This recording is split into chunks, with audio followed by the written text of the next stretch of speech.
Alright, so in the previous video, I went ahead and talked a little bit about the origins of my DDD, and now I'd like to kind of bridge the gap between that and my treatment, and hopefully go over my treatment a little bit. Um, Basically, in the last video, I talked about me um, being in a really messed up household and the break that caused at a certain point and whatnot. Um, Now, with borderline personality disorder, there is it's an abandonment disorder. And the abandonment can come in form of many different things. It can come in the form of like uh, people trying to manage your life to the point that you have no say in your own life. It can come in the form of like physical abandonment. It can come in the form of people not wanting to have anything to do with you because the problems that you're having are more than what they want to deal with. Um, and I went through all of these. Um, and physical and all kinds of verbal abuse and whatnot.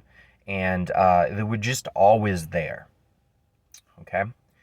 Um, and Because of this, my guard always had to be up. And then that guarding personality is borderline personality disorder as I understand it, as I have been redefining it.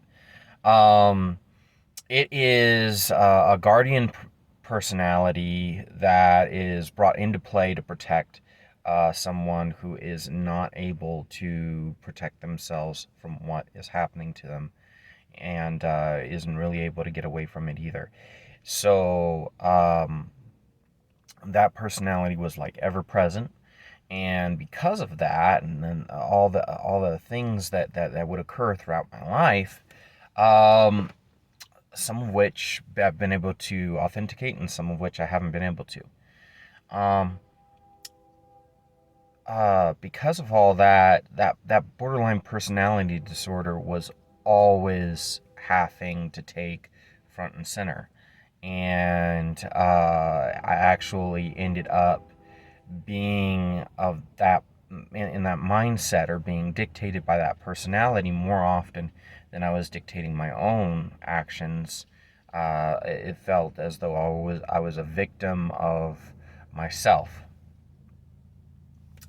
Um, and this also created all kinds of disturbances, and with every disturbance there would be a subsequent disturbance, borderline uh, personality disorder, triggering PTSD and whatnot.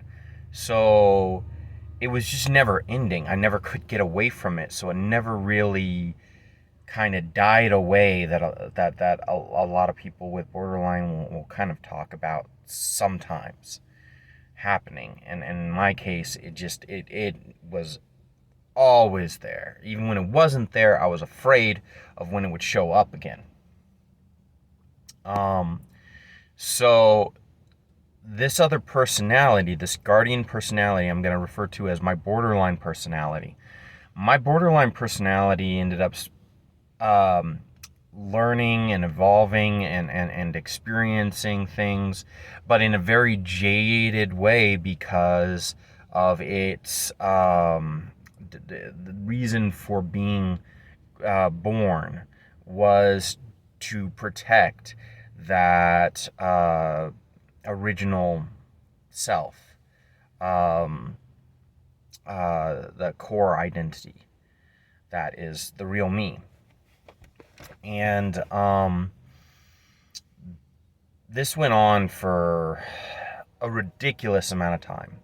Then at one point, when I was uh, 32, something like that, I met this one woman, and we just kind of clicked. And I've talked to a lot of people with borderline personality disorder who have mentioned, yeah, it just seems like I'm drawn to other people with borderline personality disorder, and it never seems to work out. But like it seems like that's all I'm really um attracted to or whatever. And I'm like, uh yeah. The woman I was with, definitely borderline personality disorder. She'd been through her own hell. I think that a lot of people with borderline personality disorder, it's more than what most people are willing to deal with. Even trained psychologists. When you ever get around someone else who has been through it, there is a sort of attraction between each other, generally speaking.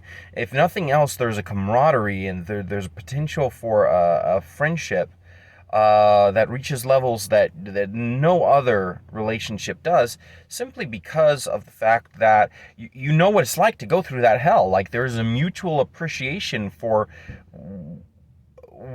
how you've been able to cope with that, and the value that they see in someone coping with that same disorder that they've been coping with, and their ability to articulate that and to not be cut off by someone who can't handle it because you've already been handling it. And it's easier, same as with most problems, it's easier to cope with um, other people's problems than it is your own, because you can't turn yours off. Um, Facing your own problems down requires a lot more courage, because of that. And so I got in a relationship with this person, and it really, for me, in a lot of ways, really started in one moment. I was helping her out, and she said, maybe it's not everyone else or maybe you're not the screwed up person. Maybe everyone else is the screwed up person, and you're really a good person. And I thought this many times before, and this is a common thing with a lot of people with borderline personality disorder, is that there are a lot of times I feel like we're on the right track, but we lack the reassurance. The reassurance, it often comes in the form of blaming whoever has borderline personality disorder for all the problems in their life. And a lot of the times that is not even remotely close to accurate. Um, so when I finally heard that, this was the first time in my life somebody actually vouched for me enough that they would say, you know, maybe you're not the crazy one, they're the crazy ones, and you're really a good person. It touched me in a way that really wanted me, it really made me want to be that better person for her. And that's not a great place to start, but it is a start. I'd been spending the last 30 years of my, well, not quite 30 years of my life, trying to, uh, trying to make progress in this, and I hadn't made a lot of progress, but I kept on hitting this brick wall, and it just was not moving. I could not get past it. At one point in the relationship, I actually did get past it. Um, I thought that she was there for me, and because I mean, she said she was, and she was acting like she was until that point, and then she realized after seeing me have that breakthrough, which looked more like a breakdown, but I really was a good thing. I just couldn't get her to hear me when I was saying that. Post that. So then I spiraled for a while, and I had to catch myself, and it caused my dissociative disorder to when I made that breakthrough, my dissociative disorder dropped way down to where everything that had been sort of turned down in my life got turned up all of a sudden, and that did not help the PTSD from my borderline. Um, and After I got okay, I started dating for a while, trying to anyway, and that never took. And I realized, I was really at a point in my life where I was never going to be able to be the person that people wanted me to be when deciding whether or not to be around someone. So, I took that and I decided, you know what? I'm gonna spend the rest of my life alone. Um, then later on that year, I realized that I was having borderline personality disorder. I was having an abandonment disorder, and how do you treat an abandonment disorder on your own? It was at the height of that, and my troubles with that I realized that, and um, it was really hard trying to figure out what to do with that. Heard a song on the radio, Another Life by Motionless in White. Definitely recommend listening to it. Um, but it made me realize that there was a way from hate to love, and I decided to give my personality disorder to try and take that in a direction I hadn't before. I had always been fighting it, but I decided to go ahead and I've been fighting it because it was such a bad thing the way people saw it. But if other people, being with other people was no longer an option, then I could explore the option of making peace with it, and indulging that part of myself. And when I did, um, it it didn't take very long.